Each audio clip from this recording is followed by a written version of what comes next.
Hello, Matt. Welcome to the Overseas Athlete Podcast. Thank you very much for joining me. Morning, Chris. Great to be on. Thank you for inviting me. I'm 7 a.m. here. I think you're a couple of hours ahead. We are, yeah, we're 9 a.m. now. We're based on the Gold Coast here in Australia, so That's another benefit of being in Asia then, right? yeah, Perfect. yeah, time zone's not too bad. So I know you have a very well-travelled football past. So what I'll get is if you want to dive into, where you started, obviously in England, where you are now, and then we can have a bit of a run into sort of how you got there and all the ins and outs and the fun story I've got no doubt that you've got. Sure. Yeah, I started in England as a player, semi-professional, not a decent level at all. And I just started coaching grassroots. And around the age of 27, 28, I fell out of love with the game. I trained to become a personal trainer, fitness coach. I was living abroad already in the Middle East. Ended up getting my degree as a mature student as I turned 30. And then I came across to Taiwan, a little bit by default. But I came to Taiwan, started out teaching, PE teaching, and then I got back into football. Obviously, I could have. I'm just cooking up the story, but I got into coaching again. Ended up coaching at the top tier here in Taiwan, the Premier League. And then from there, I went to the Philippines top league professionally, and then China, Ghana as well in their Division 1. And it just carried on from there. And then since I've took a step back from coaching, especially professionally, but I still do some grassroots stuff here and in schools and around the community. And it was a bit of a whirlwind in the past 5 or 6 years. I've had a few opportunities to get back into pro coaching again, which we'll probably touch on in a little bit, which didn't happen for certain reasons or another.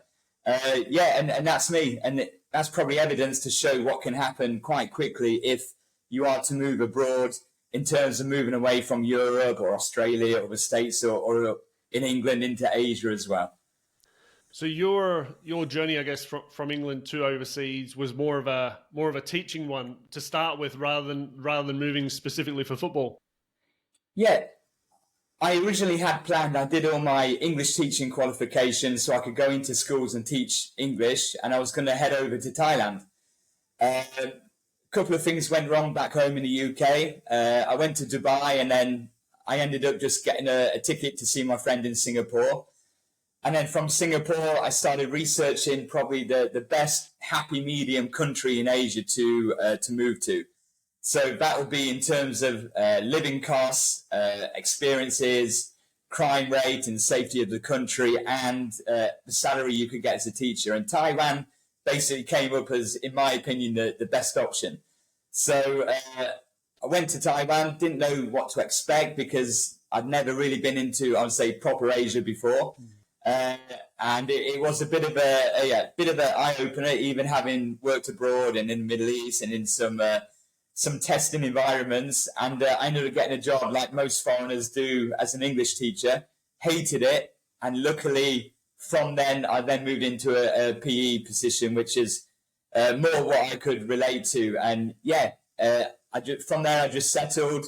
Taiwan became my home, and still here in a decade later, very happy. Oh, fantastic. So that's what you would class as your base, but you've done a lot of traveling in between that time, as you say, to Ghana, the Philippines, and places like that. But this is where you call home now for now. Absolutely, and that's one of the main key things for me, or positives in my opinion, for Taiwan. You can travel to different areas around Asia at low cost, and flight duration is also low. So we're only 2 to 3 hours away, an hour and a half away from China, from the Philippines. Then you got Singapore, Malaysia, Thailand, Vietnam. The list goes on. You're looking up to 3 hours, no more than that. And so in terms of, let's say, if you're a coach or a player, basketball or soccer, you can basically make a certain country your home or your hub, and then you can go for trials, which can be a difficult thing if you're coming from, let's say, Australia or Europe, and you're trying to get trials and you're flying over there, you've got to pay your own way, and then you've got to fly back. Where people who have been in Asia, let's say you're in Taiwan, they're just staying in Taiwan. They might fly over to Thailand, come back, fly over to Malaysia, come back, Hong Kong. And employers, whether you're a player, a coach, a general manager, they tend to like people who are already in the region. You kind of treat it as less of a risk because we'll probably touch on this later. If you're coming from abroad, there has been a lot of history where big name players have come across and said, I don't like the language, I don't like the food, I don't like the way people look at me. And then they're gone after 1 week, which is pretty much what you need to prepare yourself for. But surprisingly, a lot of people don't. So employers also see it as a less of a risk if you are already based in Asia, which is what I would say would be one of the key things of doing if you're looking to get out there in the first place. Yeah, that's interesting. That's an interesting way to put it. It makes a lot of sense, but I know what you mean. So just say if you're a young Australian, you don't want to be too, but basing yourself, is it cheap enough and easy enough to base yourself, say, in Taiwan for just say a 6-month stint, and then from there start your networking, negotiate to try and get trials in all these other Asian countries? Good question. I would say Taiwan, it could be, but you'll be looking at all the other foreigners and thinking, oh, I can't really do what they're doing because I'm saving a bit of money because I need to wait for trials or wait for an opportunity, where you could choose probably somewhere like Thailand or different regions of Taiwan or somewhere where you can get a visa to allow a few months stay. But it is affordable. I say to people, so in the past and now I help put coaches in certain countries, for soccer coaching, school teachers, and I say to them, if you can get to a country, I use China as an example, because if you go to China and you can't get a job in this sort of field and you're qualified to do it, there might be something wrong with you. It sounds harsh, but it's very difficult not to get a job in China, especially if you're already in the region or in China. So I say, if you got enough finances to let you comfortably survive for 3 to 4 months, I would comfortably say you can get a job. Now, as a football player, it can be different because there's not as many opportunities. You got to go through an agent maybe or a third party. But as a coach, let's say a young coach from Australia, and this is something which I'd like to highlight as well. You could go to China with your qualifications. Australian licenses are okay because I have Australian licenses as well. You could go to China and you can get a job as a coach in a private academy or a school academy, a youth academy, somewhere in China with a livable salary, enough money to put away as well and save, and live pretty well. Eat what you want, go out, do different things around China as well. And that's something that a lot of young coaches can't say in Australia, back home in the UK. In Australia, they might need 2 or 3 different jobs just to make a full-time salary, whereas the opportunity around Asia is here. However, I don't know of many young coaches in Asia, especially in China, where the opportunities are, who are doing that. So I would go to a certain country in China, a certain company in China, where there might be 12 different British coaches, but not one single Australian coach. And it's been like this for at least 10 years now since I've been here. You may get the odd 1 or 2, but it's very rare. And you don't get that big batch of, let's say, Spanish or British who come across to do the same thing. So what nationalities do you find are there? Is there any that you see in a lot more numbers than anyone else? Absolutely. There's a lot of Serbians. I would say Serbians are pretty much like the majority of British, where we can adapt to, the British moan a lot, but we can adapt if we're in Asia already. We adapt to the environments and we just put up with it. Employer tells us what to do, we do it, and we try and do it to the best of our ability. The Serbians are very much like that. You get a lot of Serbians because they're very qualified, but they haven't got the opportunities in their own country. You get a lot of Spanish because there's thousands, and this is a scary thing. When people say, I want to be a professional coach, how easy is it to work in the top leagues of Asia? Not very easy, because there's already thousands and thousands of Spanish coaches what can't get a job in their country, and they're pro license or A license qualified, and they head over to Asia. So you go to China and you've got sprinkles of Spanish in different regions. You've got German coaches, you've got British, all very qualified, all following their own philosophy and depending on how well the country is doing at the time, generally in a World Cup or European Championships, you get judged with the same kind of brush. So for people to come in and think they could just get a top job, it's very competitive, which is why it is ideal to get your feet on the ground first, even if you start off, if you may perceive it as a lower level working at a school or a private academy. But it's about getting the experience in country, building your network, knowing people, and that can quickly build into a full-time position with a full-time club as well. Yeah, it's a good point. I suppose a bit like a player in that sense. If you're moving overseas, and from a few I've spoke to, it's the preparation going from whatever level you're used to potentially a higher or more intense level. One of playing, if they've gone to Asia or Europe, is that preparation of training and conditioning their body. So that makes sense with the coaching, as you say, get there on the ground, get some local experience and keep working hard for an opportunity to come. And Chris, that's right. And another thing, not going on to the kind of player topic now, not putting down the playing level of regions in Asia or anyone else in semi-pro level or let's say the NPL level in Australia. It's a great region to reinvent yourself and, you know, kind of figure out what your key selling points are as a player. You might come as an Australian, you might be mixed Hong Kongese or mixed Chinese or an Australian who wants to travel in Asia or have a different experience.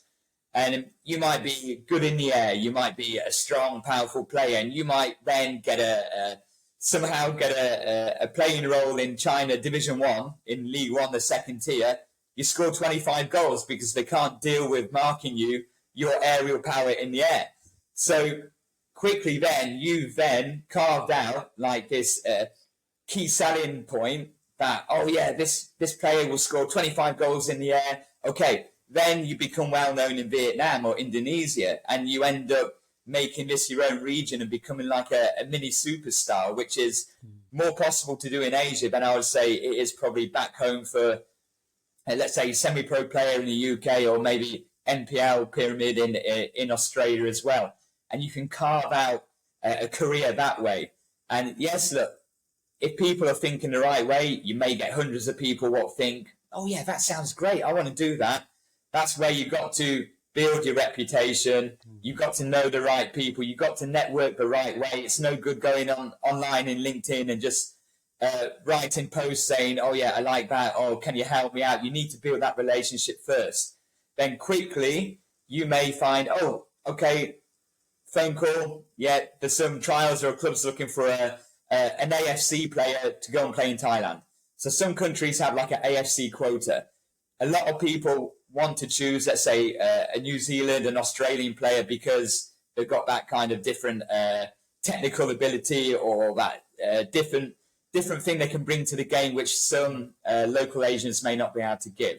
So if you think about it strategically, then opportunities are there, but it's just about if you want to do it and if you can see yourself living there long enough to enjoy the experience and enjoying picking up the salary, which I might think might be a factor with some of Australians that might not want to move there. They might have a perception that some of the Asia lifestyle isn't as good as they have it back home. Maybe they're too comfortable back home.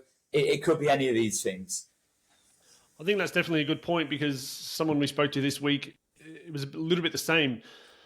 And it's hard.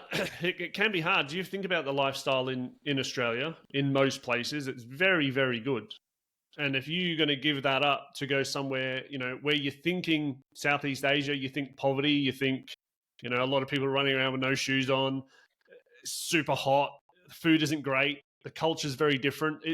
It can be hard, but those are the sacrifices, I guess, that you need to make if you want to be a professional footballer or a professional coach and get paid a full-time salary. Absolutely. And yeah, you're spot on with that, I think, Chris, because Australia, you have got the weather there. You have got, you know, bigger houses. You've got the friends, your family. The culture, let's say, I would say is more of a holiday vacation feeling as, let's say, the UK, where if you're willing to travel out of the UK, it's like you're on holiday every day. Like for me, living in Taiwan, and this is one of the main things, or a few of the main things I love about Asia, it feels less stressful. It's convenient. I haven't drove a car for 10 years, which is one of the main stressful things of living in countries in the West. I don't pay attention to politics or the news. I love the food here. I can go out and eat like a Chinese meal every day, and it's healthy, and food is accessible on the street, or the supermarkets are a few minutes walk away. You got the weather, you got beaches, you got outdoor pools, you got everything you need. It's cost effective. You can support your family here. You got more disposable income. So all of these are the things which I find are great, and a lot of other foreigners. So if you find yourself kind of stuck, or you want to change, or you think there's more out there for you, and you want to experience different countries as well as making money in your profession, it's an ideal opportunity. Now, let's face it, some players might come to, I don't know, Thailand or Indonesia, and they might either be a younger player wanting an opportunity, or they've had their best years and they're just winding down a little bit. Both are okay.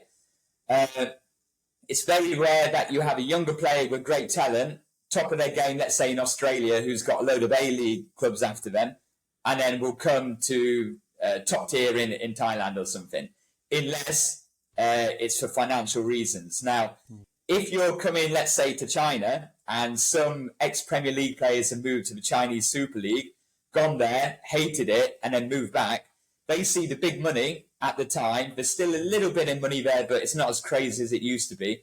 And they think, okay, I'll have a little bit of that. But people don't think about, like you mentioned, what you have to put up with to get that money. You have to put up with the kind of logistical and admin nightmares, which, you know, things aren't really run as smoothly as they are probably in Australia. You might not get your salary on time all the time. You might have different food at the player camps or the player accommodation or something. There might be different cultural rules you have to abide by inside the club. So you think, great, I could make, let's say, 20,000, let's say US dollar, I don't know, 60,000 US dollar a month. Okay, great. Let's get over there. But you hate being there every single day. You're not going to last a month to pick up your first salary. So you have got to kind of be prepared that, okay, if I am going to get all these great benefits and salary, I'm going to have to try and adapt or prepare myself for what could be out there. And I don't know how or why, but a lot of people don't. And they come there and they say, oh, this is really different. And then they end up going back without getting paid for 1 month. Have you seen that quite a lot? Personally, with some younger coaches, I have. With some ex-professional players, let's say Premier League players. I think Anichebe used to play at Everton. He went out to China and he moved around a few weeks in certain different clubs and countries, and then he ended up going back home. So there have been players like this, and you find that, let's say, a lot of Brazilians or Serbian players will go out. And these are players what probably may have had a harder upbringing and can adapt, or players who probably haven't had everything given to them, or have had to work in difficult environments. But look, this is not saying that Asia is like this. I can go into Taipei now, or one of the bigger cities in China, or even Singapore, where there's money everywhere, and you're living a life just like living a great life back home in the UK or Australia in the bigger cities. We've got big buildings, we've got shopping centres, there's bars, nightclubs, restaurants. You can go to a Gucci shop, Versace. You've got everything you need. You can buy a fast car if you want. You can rent a car. You can go to the best hotels and swimming pools, and you can basically make your lifestyle what you want it to be within reason and within your needs.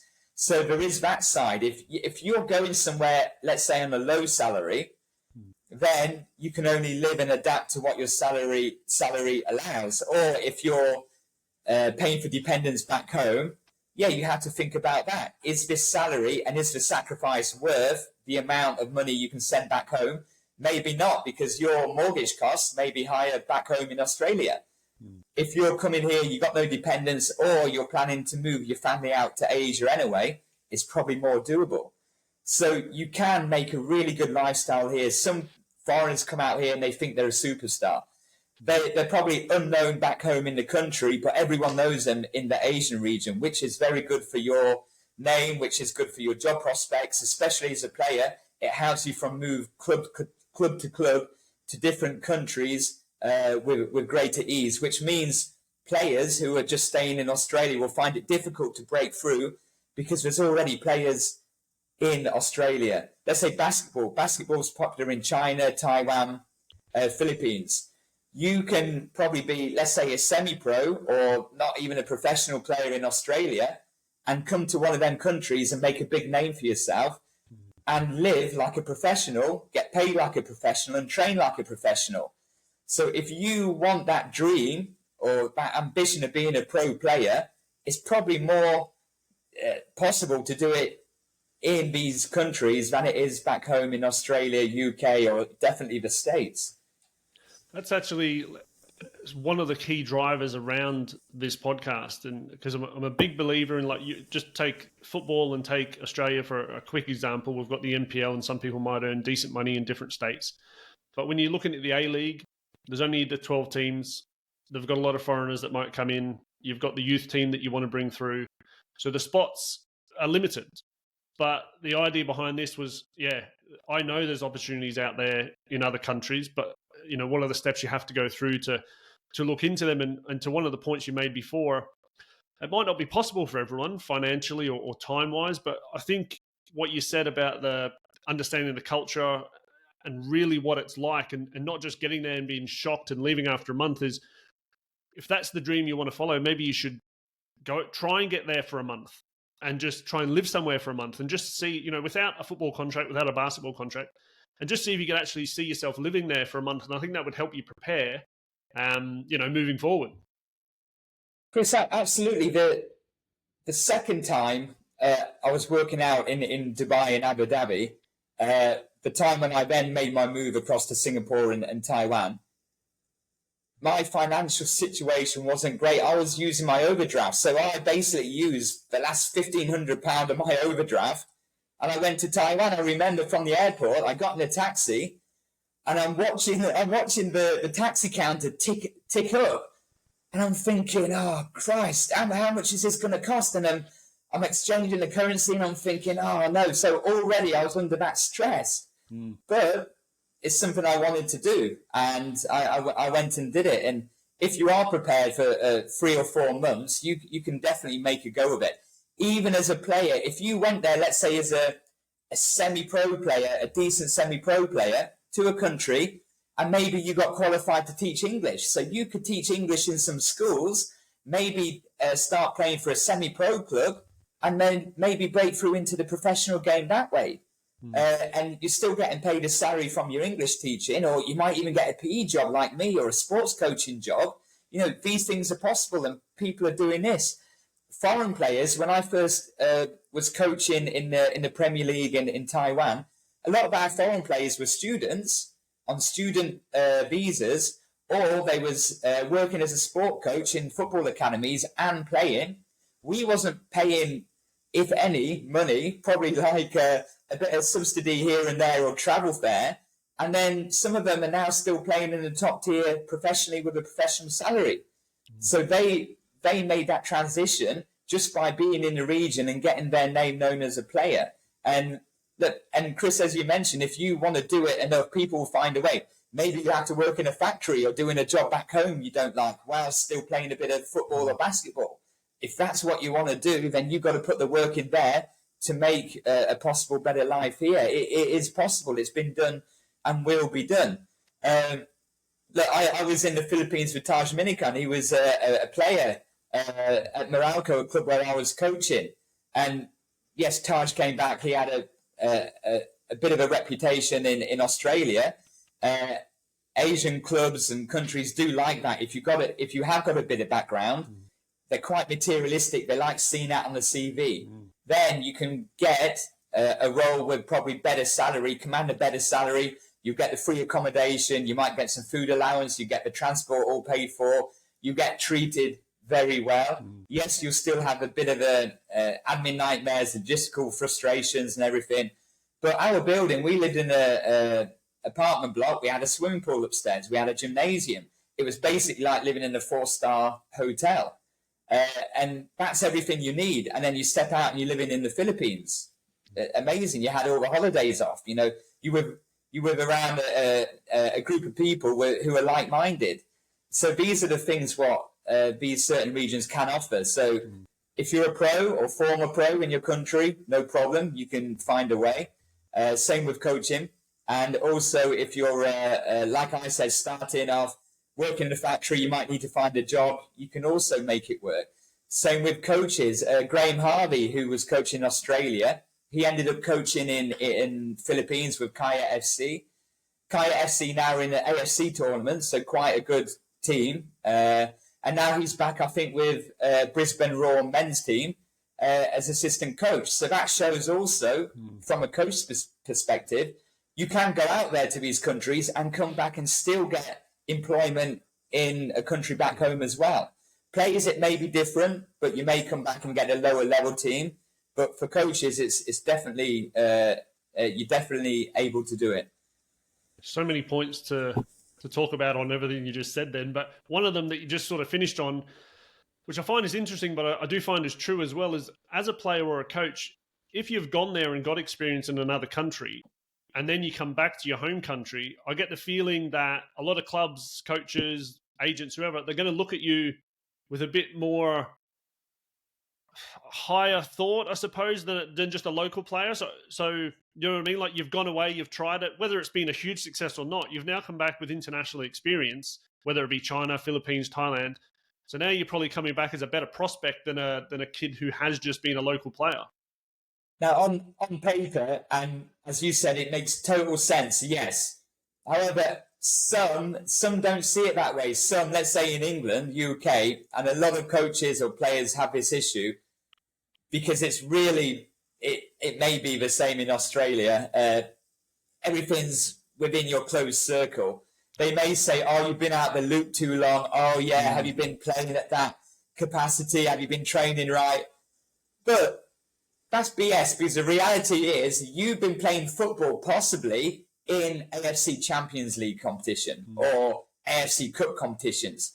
Every week you may have been playing against international players, where you might go back home to the 8th tier in England. You haven't been playing against any national team players. So, yes, look, some teams are weaker, some players are weaker, but you are playing against some better opposition, some better players. And as you said, Chris, you're getting experiences that you haven't got, playing against South Americans, playing against people who used to play under Sven-Goran Eriksson. You know, all these different experiences you can use back home. So traveling and playing in these environments, that's another thing. Difficult environments against these oppressed environments. Have you been paid for 2 months? Was the food different? Did you have to adapt to the heat, the weather? It is making you a better player if you use them to your advantage. So, look, I think with that, it's what you make it. Some people will look negative on it, but you can make it into a positive by showing it. I think it makes you an all-round, not to say a better person, but a better, well-rounded person, having those tough experiences. Everyone I've spoke to, again, so far, it's the mentality of just to keep going. When things get tough, you need to keep going, and being put in situations like that, as it's a bit of sink or swim, I suppose, but that's what's going to help you mentally, you know, prepare for what comes next. Absolutely, and more kind of understanding and more patient with people, perhaps. Whereas if you come, let's say, to Taiwan, people walk around and they're just quiet and they keep themselves to themselves. They're not used to kind of face-to-face confrontation, and they have ways of talking to people and doing things. Sometimes, yes, it's a little bit behind people's back, but you are learning how to deal with different people. Maybe in your team or in your workplace, you've got 3 or 4 different nationalities of Asians or South Americans or Europeans. So you are learning not to put everyone in the same box of said country, but you are learning how to work with and work against and deal with different cultures and to respect different cultures as well, which, again, if you are going to move to this region, you need to do your research. And although you may be stubborn or you may not be great at languages, you just got to make a little bit of effort, at least, just to try and gain a little bit of respect or show that you are making an effort to show respect to locals as well. You'll never become a local, which they can make that quite clear. But if you make an effort, it is noticed and it can put you in good stead. One of the things actually, and again, I'll come back to Taj as a quick example. So from something that you said, so Taj, I don't know if you do know, I used to play with Taj many, many years ago. So I know Taj, he's going to become a guest shortly. He's going to give me his story on how it all worked, which would be interesting. But what you said about, I suppose, younger players with something on their CV that stands out to the Asian clubs. So Taj obviously played like for Australia. I think it was under 17s, under 20s. He had some A-League experience. So that obviously stands out. But what else stands out? So if you're a young player in Sydney, Brisbane, wherever, and you've got NPL experience, is that looked upon favourably if it's first-team NPL experience here, or is it more like an A-League youth team or a national team under 16s, 17s, 18s? If you're looking at what you said with regards to the NPL and you're a younger player, you may have to back that up slightly. Have you played against some former A-League players? So you can say, yeah, I used to play against blah, blah, blah, blah. Because if, let's say, China League One team, they might not really know what the NPL is. Whereas, if you can go there and be seen, I'm pretty sure in some countries, some clubs, you can show that your ability would be acceptable. So you would have to sell yourself a little bit more. But, that can be built on by going to maybe a less desirable country and club. Does someone want to go out to Mongolia? I've known people go out to Mongolia before and play in the Mongolian Premier League. Then, from Mongolia, you can then go to Hong Kong or somewhere because they see you've got that region experience at professional level. Now, if you look at the Hong Kong League, you've got some, and China League also, because China like to get mixed players, as in some Hong Kongese who may be Hong Kongese and Australian or UK. And the levels can contrast massively. So in the Hong Kong League, you may have someone who hasn't played at any level, but has been an okay youth player against someone who's played at, top European levels and now have dropped down because maybe they're settling in Hong Kong. So you have got that mixture of good quality, lesser quality, higher experience, lower experience. So for that example, I would say try and build your career from maybe less desirable countries, which again, the environment will be more difficult. We would get paid, I hope so, but maybe not on time all the time. There's leagues, there's Bangladesh, there's India, there's Sri Lanka. All these countries have football leagues. It's just whether or not you want to go and accept the terms or if you can get there and if you can last there. There's an English defender who's moved around Thailand and Indonesia, and he's played for Bali SC and Phuket. Who doesn't want to play and live in these areas? You finish training, you're by the beach already, some of the best beaches in the world. And the money you get in paid is very high for the area, the country, and also good to save some money as well. Yeah, that can be. I think there definitely is money out there in Asia, isn't there? And potentially sometimes more than. I've had a chat recently with someone, and they were offered a deal back in the A-League, but they've stayed in Malaysia because they're earning way more money than what they could earn back here, and they've got a good lifestyle. Absolutely, and look, if you can get that and you enjoy the lifestyle, there's no reason to come home. Now, as a young player or a young coach, and I would suggest this to coaches as well, because I kind of did that when I was working as a PE teacher, then I was coaching full-time without getting any money, really. I did that for 3 years. So when people say, oh, but I haven't got time, I haven't got the finances, that's rubbish, because I've done that. And I had to work, the 18-hour days for 3 years, traveling hours just to do a 1 hour, 10-minute training session. So I would say to coaches, can you get yourself in a situation where you can go to a country and maybe you won't get paid? Maybe you get a food allowance, or maybe you get paid a little bit of extra money for coaching in their academy. But you got your foot in. You might get first team coaching experience in a pro league or a Division 1 team, And that way, then you can build your CV, you can build your reputation. Again, if you can survive outside of that. And yeah, I've done it. I know it can be done. It's not easy. Otherwise, everyone will be moving there and getting league in the Chinese Super League and whatnot. But it's possible. And do you find, touching quickly on like a visa situation that you mentioned before, for people to come into Asia, different countries will be different visas, different rules. But if you come into under a student or a teacher type role, so if you could get a job teaching or coaching in an academy, is that going to help you get a longer period of a visa rather than, say, a 90-day visa? Yeah, if we take Taiwan, for example, you can come here and sign up to a Chinese course, and that will make you eligible to do some work and also play some football. So, you know, that it might be a 2-year course, it might be a 3-year course. You could renew it, you could get an apprenticeship, you could come here on a visit visa. So let's say Australia, UK, we get 60 or 90 days free entry. You could come here, sign up to a course while you're here, or get a job offer, although you're not legally meant to do it, but that's how it works. You get into the country first, same in China, and then the employer gives you a job offer, deals with all your visa and everything, and then you're a resident there. And then basically you're free to play football, you're free to start coaching and do what you want there. So yeah, it is possible, Chris. You can be a student, you can be a teacher. People worry too much about how to do it before they get there, when most of the time you just need to get there first. So because in most countries you can just go in for 90 days. So as you're saying, get there for the 90-day visa, work hard, do some networking, learn as much as you can about what's going to work for you, and it might take care of itself. And that's why in China, if you can get to China now, they've opened their tourist visas. So I'll say this to any coaches who are thinking, I need to get out of Australia. And I'll say to UK coaches, get yourself to China. Tourist visas are now open.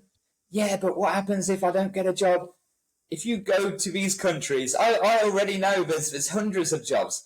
There's schools in China, in regions, in areas, in cities. There's cities we don't even know about. And them cities have got thousands of schools, and each of them schools would love a foreigner to teach PE or to teach football or to coach football. And you go to Shanghai, if let's say you went to a coffee shop or an event or a bar, you would meet probably 50 foreigners which could point you in a direction of a job, a sport job, in certain cities. So, yeah, if you get there on a tourist visa, things will work out. And then, like in most countries, you see not the loopholes, but you see how things kind of work in regards to visas and getting residency and whatnot.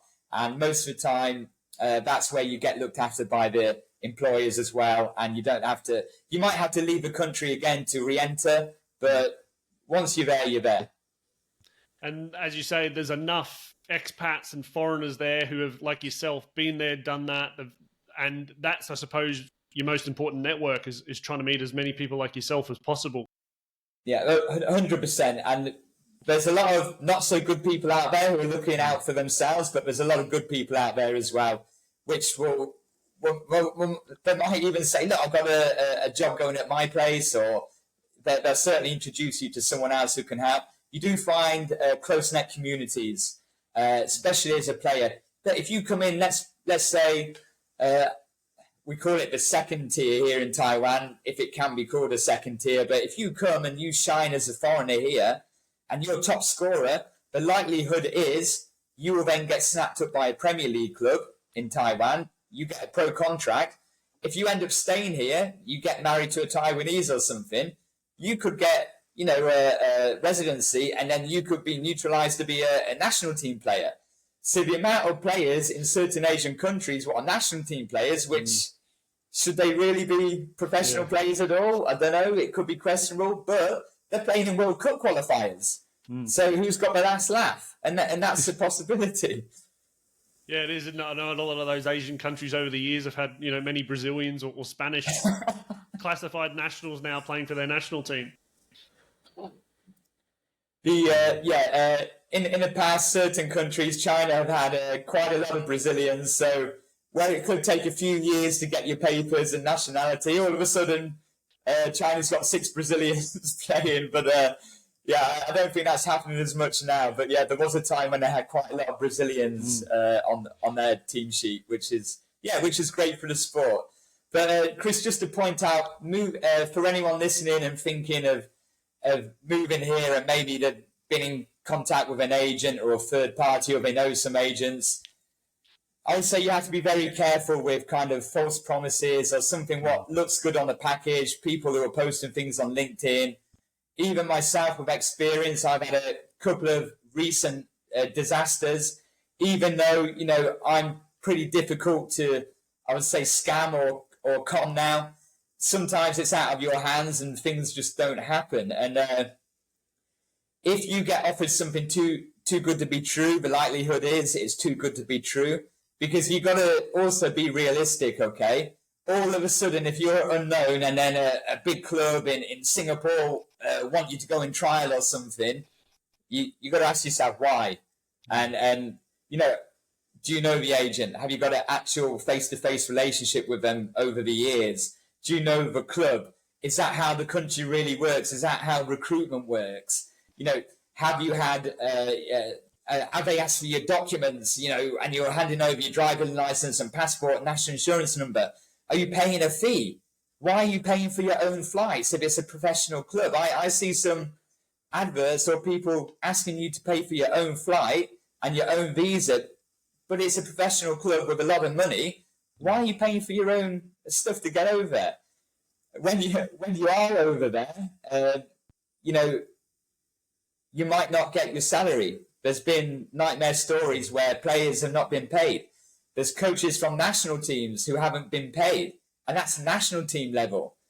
Now, we are protected, but you can take your case to certain organisations. It might take 1 or 2 years for it to be heard, to get compensation back, for it to go to trial and whatnot. So you do have to be careful. You have to be prepared for that. That might give you a negative view if you have one bad experience, but you shouldn't let it kind of hamper your dreams or your desire. But you do just have to be careful. And one thing in the sport, as you know, Chris, you know, it's business. In business and pretty much in life in general, people care about themselves more than they're ever going to care about you. So it might be all smiles and rainbows and unicorns and, oh, let me get you a SIM card. We're going to pick you up from the airport. Oh, yeah. Hey, come, we'll take you out for a free course food, free meal course on your first day to make you think it's amazing. And then slowly you start to see some cracks. And, you know, you might have to be ready with that. You might have to kind of just accept that could happen. The likelihood is it might happen and be ready for it. I used to place coaches in certain projects in certain countries, one of them being South Korea, working with sporting directors or owners of academies. And these owners would be the same. I'm sending British coaches, young British coaches for an experience in South Korea, starting off great, then turns out to be a disaster, a nightmare, where the owner is then withholding money or threatening them with gangs and violence and everything, and trying to get one poor young lad in prison because he put a ball up his shirt and people said he was pretending to be pregnant and he wasn't. And just stories like this, and then it can quickly turn very nasty. So you have got to trust people, you have got to be careful, and you have got to trust your own feelings. If something doesn't feel right, maybe it isn't. For me, probably last year, I got offered a contract to go back out to one of the countries I've already worked in with a coaching team. Contract sorted, everything, team there. We're talking about transfer targets. We're actually talking with the players and their agents, just like proper professional coaches, like everyone dreams about again. And then all of a sudden, the agent who's dealing with us just changes all of the terms and says, oh, no, actually, you're not getting that. Oh, no. Oh, but we've got a contract. We've got an agreement. Oh, no, but we're changing it now. And this is the same agent who we knew was suing clubs and suing players because he was incompetent in his job out of embarrassment. So you do get these characters who might pretend that, oh, great, we'll work together, yeah, and then we'll move you from this club to this club, and, we'll be a team. You'll get these promises. And some of them, yeah, okay, great, if you find a good one. Some of them, it's terrible, and it can turn bad very quickly. But let's say Bangladesh, I was meant to go to Bangladesh. Chris, I talked to you about it. They cancelled the tournament, this women's professional Premier League tournament, 4 times. So coaches and players and myself had recruited players to go over there. We had offer letters, everything agreed. They cancelled the whole tournament 4 different times and ended up not going. So imagine people with families, or they made arrangements and everything. Myself, I've made arrangements. I lost money. I was getting people to substitute my coaching work or whatever I was doing, and then ended up not going. So these are things what are happening to me, which I know they can happen, but they still happen to me. So it might, it could quite happen to someone who may not be aware of some of the things as well. So you have got to be very cautious, but not too guarded, but just be aware of some of the things which may happen and might happen when you're out there as well. And is there anywhere, and there's probably not, because there's not obviously a playbook for this, but is there any good resources that you would recommend people look like, whether that's potential job boards, or I know you've mentioned LinkedIn a few times, obviously there's, people can put anything on there, but where would you recommend people go to start the networking process, but also try and guide them in the right direction of a good resource page or pages in regards to what would be needed, or who they potentially could reach out to that they can trust? Ideally, it needs to be with trusted companies who have got a proven track record of working with players, coaches, and who are still in good relationships with them. Maybe they've got some accreditations from them, people giving a paragraph saying, yeah, blah, blah, blah, blah, okay, they did this for me. Maybe they show everything. You go on their website, you see the client list, you see social media posts from their players or coaches saying, big thanks to Sunshine management team who have got me another role and everything.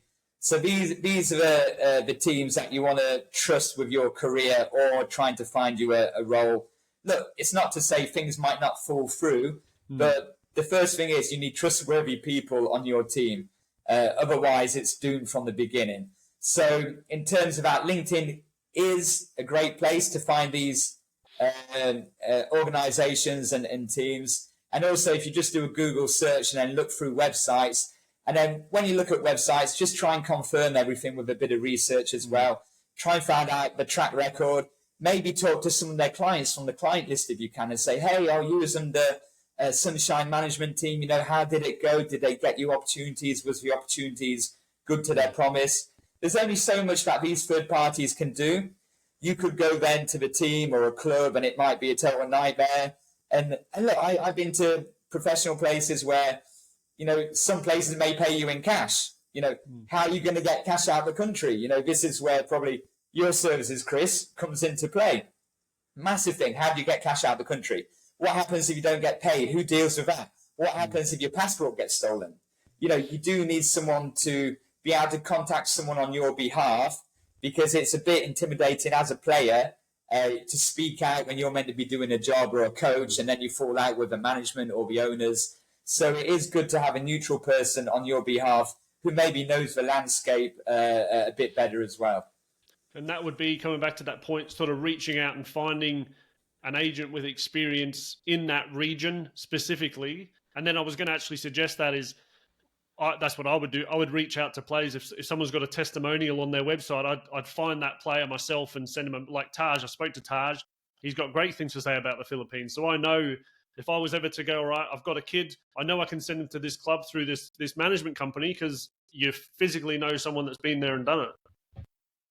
Yeah, absolutely, Chris. Yes, testimonial, that's the word I was looking for. So, yeah, that will speak volumes. And it's not easy to find these organizations because they want to make money as well, and they want the best players or coaches. They want to, find them the opportunities. But, if you can, okay, great.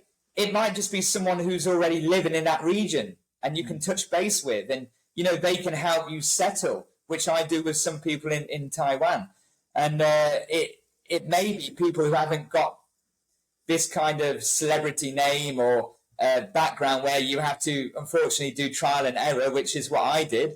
I had a lot of disappointments, but, I found that to be quite fun. And then I just kept on evolving and learning, and now I'm able to kind of offer some experience to others who are maybe following the same path. So at the same time, there are some nightmares, but don't let that make you afraid to try as well. Look, when your career or family earnings is on the line, it can be different. It gets serious. Like when you're playing for your win bonus, or in Asia, you could get fired after 3 losses in a row. There's a lot of pressure. But also, if you haven't got that pressure, you haven't got that dependability on people back home, from people back home, you can go and do a little bit of trial and error as well. And do you have, over here in Australia, we've got the PFA, so the Professional Football Association, and we do a lot of work with them and the players, and they're great in the fact that they'll introduce, so for us, for currency, they'll introduce the players to help them with currency and banking. We've got someone that helps them with the sort of tax and being a resident or non-resident. So the PFA will guide them, to trusted sources to help them in all these situations. When you're in Asia and different places, do they have that type of association that you can lean on a little bit in some countries, or not at all? Or is it more so driven through your agent as your point of contact? Great point. If there are these type of organizations, they don't hold much power, or most of them don't. Certain countries in Asia can be a law upon itself. It doesn't even matter what's said in the contract. If you're in certain countries, in certain regions or cities, they have their own rules. The owner might be a friend of a friend of a friend. And look, you might not be able to get help from anywhere, which is why they can basically get away with a lot of things. Even your agent or your management team might not be able to help you, and that's just the way it is. But like in every country, look, Europe, UK, even possibly Australia isn't untouched by these type of things. And you're up against it, you're never going to win. And this is why, like I said previously, you have to trust your original feeling. And if something feels really wrong, get out of there. We played in matches where it would end. We'll go to a city which is basically run outside of the government and governed by its own rules, where they fix the match, which is obvious because you go in and they've got more armoured police with shields and batons than they have crowd. They cheat in the game, then there's a mass brawl after the game.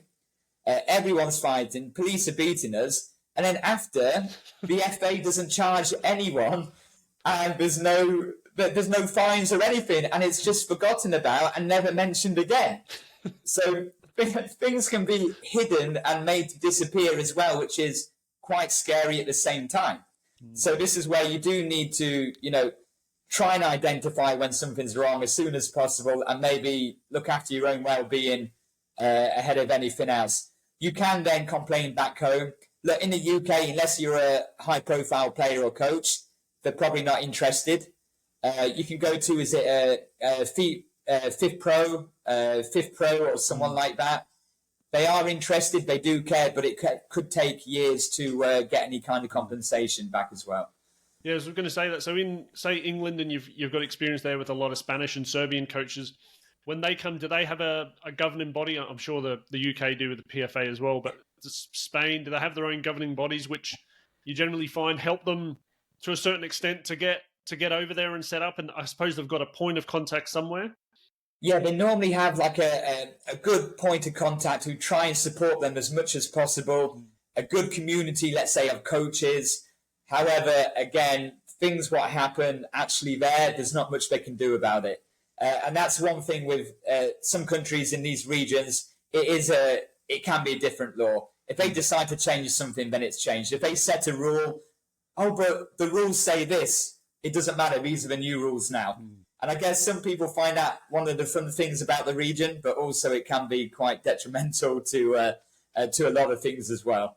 Quite stressful, I guess, as well for people. Yeah, it can be, yeah. And do you find with, like touching on coaches a little bit, do you find that when you find a group of foreign coaches, whether they're Spanish, Serbian, Brazilian, American, Australian, is there a good network there that you try and help each other, bounce ideas of each other, tell each other what's been going on, so that you mean like a group mentality of trying to help each other through these situations? There is, to the point, if you're in a job already and you're safe. Whereas if you're looking for a job or a new role and it's really competitive, like everywhere, I guess, you probably find information being withheld a little bit, or you don't really look out for each other as much. But one thing, if someone has had bad experiences, let's say with a company, a coaching company or a school or even a club or an agent, you do find that people will try and look after people a lot more in terms of this. For example, now, privately, I will tell everyone, the people, about which agent not to trust in certain regions, or companies who I've had bad experiences with, schools and employers as well. Because when you're talking to someone, if you don't warn someone about it and then they go out and find out themselves, they think, why on earth didn't you mention that when we were talking? Yeah. That is one thing that, people do look out for, any negative experiences. But in terms of trying to get an opportunity, if they're fighting for the same one, it can be quite difficult to build some trust in that respect. It sounds like obviously there's a lot of risk, but a lot of reward potentially as well. No doubt, like anywhere, 90% of the time it's probably good, and you always have the bad egg or the bad apple, or the 10% that are doing the wrong thing. But I think from an overall experience, from what you've said, it sounds like trying to make some sort of career, and it doesn't have to be football; it can be basketball, as you say, in Asia, is a wonderful opportunity. Yeah, and personally, of course, for me, I might be biased. The risk, it's definitely worth the possible reward. Now, the good thing is, if you are going to play or coach in a certain sport, because you're doing it a little bit for the money, you want to send money home, you want to support your family, you want a bit of a savings for when you retire, the likelihood is it's probably at the higher end of the spectrum. There's more exposure to the club. It might be a top team in one of the top leagues where they can't get away with as much. So you are looked after. Whereas the lower down you go, it can get a little bit more cowboy rules. But the good thing is, you might be, not that it makes it any more right, but you might be a younger person. You might have less people depending on the salary that you're not getting paid or which has been reduced. And it is less stress. So if you are getting the better salary, you're probably at a bigger club, a more well-known club, or a higher profile country. If you're getting a lower one, or you're accepting a lower one, or you're getting treated, not as good, it's because you're trying to make your way through the system. You're trying to build your CV, and you have to expect these kind of things might happen. And like I said, there was a national team coaches, a team of coaches what went there, and they was owed 3 or 4 months salary, and they ended up leaving, and they were still owed that salary from the federation. So it still can happen to professionals. But if it's like a high profile club, the club don't want to run that risk of getting a bad reputation as well. Yeah, I guess because for them it's a business, as you say, it's a business. So for them, to keep players coming in, to keep foreigners coming in, if that's what they want, they have to treat them well. But I understand at the lower leagues and the lower levels, that's potentially at the whim of an eccentric owner. But the higher you go, it's probably a little bit more streamlined. And on that point, you've mentioned it before, but talking about like people getting paid and the money, do you find a lot of it people do get paid in cash, or do you find that they are paid into bank accounts, or does that again come to the levels of the leagues or the countries you're in? I think it can depend on the country. I've heard and I know of some, let's say, clubs paying in cash, and they've ended up with suitcases full of cash under their bed and then losing the contract or getting fired and having no way to get it out of the country. And then they end up basically being like a cash smuggler through the airport with the risk of losing a lot of it. In certain countries, even if you got residency, it is so difficult to move it out of the country. through their banking systems because they want to try and keep the country secure in their own system. Again, the higher profile teams and players will have, certain people around them which can set this up. Some people who haven't, it could be cash. You could be left to figure it out yourself. And that is one important thing to try and get squared away, to work out before you do make the move. Even over years for myself in Asia, I was always better in a way where I can have people send money to me from back home. It might even be for birthday, a gift from family or friends, or me sending likewise back to the UK. I was always upgrading or finding out a new way of how to do it, which was better for me. But that's certainly one thing you would need to try and research and have prepared before you go, because you could go there and, like I said, people could be left with a load of cash and not knowing what to do with it and having no way how to get it out of the country.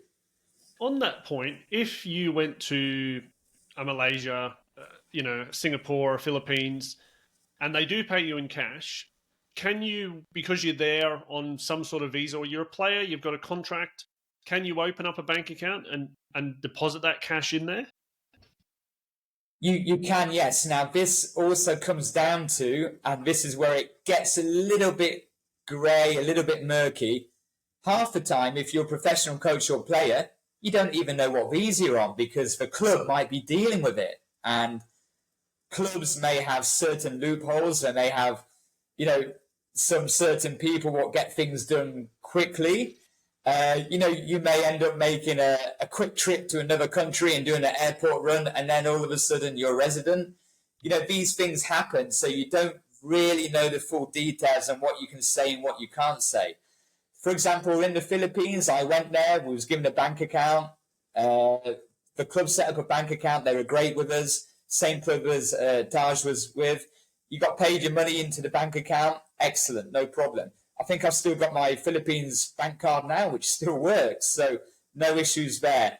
Other countries, at the time it was, Western Union, which even then was a total nightmare getting out of the country. And you needed a local person who could only send so much at a time for you. And sometimes they didn't want to do it. So sometimes even if you have got a visa, it's a wrong visa to get a bank account because it's not a resident visa, it's a professional visa, which professional players get in countries such as China. So it does depend what visa you're on, and this does give some power over the clubs because they know what visa you're on, they know what rights you have, and if they're limited, it gives them the power to say, I don't know, or I don't care. And then, we did pay you, but it's not actually written down on paper, or there's no paper trail to say that you have received any salary or not. And then there's questions asked. Okay, why is there no record? And then tax questions might start to be asked, and then back home, everything, it can get messy quickly. So, clubs, organizations can use that to their advantage. Some clubs, great, like I said, the Philippines, no problem, it's set up. Other countries, you've got no idea what visa you're on. So this is probably a good thing to ask before. If you care, some people just want to go and play or coach. But if you want to make sure, you can ask, okay, what visa am I going to be on? What rights do I get under that visa? Yeah, no, it's a good point. And an interesting one as well. We've found it recently that we've got players going into Asia or the Middle East without banking, and before they leave the country, they need to set it up, and that's what we've been able to sort of help them to then collect funds. But something else I've found quite common in Asia, not so much anywhere else, is your contract is written in US dollars. So just say it's $100,000 US dollars, $200,000 US dollars, but you get paid in the local currency of the equivalent of that. So you're not getting US dollars, you might be getting Malaysian ringgit or Indonesian rupiah. And then it becomes more of a problem as well because you've got a couple of currency transfers to deal with. And if you've got the local currency, it's harder to move it out rather than US. So I'll always recommend to people, if you can get paid in US, get paid in US. But a lot of the time we're finding it's out of people's hands as well. The club will pay you how they want to pay you. Yeah, that's very common as well, Chris. You're right. And the first thing, just get paid. if possible, get paid in US dollar would be great. Yeah, it's a big challenge. It's like, and it's interesting to. That's why, again, another reason around this is trying to educate people around all these little things that just to be aware of. As I said, 90% of the time, hopefully, it's going to be a fantastic and wonderful experience. But this can hopefully help you along the way. Is trying to preempt all these little things. As you said, find out about your visa. Do you maybe need to get a student visa and do a bit of work? Find about your banking, and hopefully that'll help you with a bit of off-field drama, to save a bit of trouble that you can then focus on just playing and trying to settle into a new country, which will be hard enough to begin with. 100%. That's the last thing you need is all of this stuff going on when you're trying to focus on playing or coaching. Definitely. No, mate, that is fantastic. We've covered so much. As I thought we would. I knew with all your experience in these different countries, you'd have some fantastic insights and experiences to share. So thank you very, very much for your time. I really appreciate it. No worries, Chris. I'm sure, like your experience, could talk for hours and hours. Yeah. I'm going to go and do some coaching now, actually. So great timing. Yeah. Thank you for having me on, Chris. No problem at all. I appreciate it. Thanks, Matt.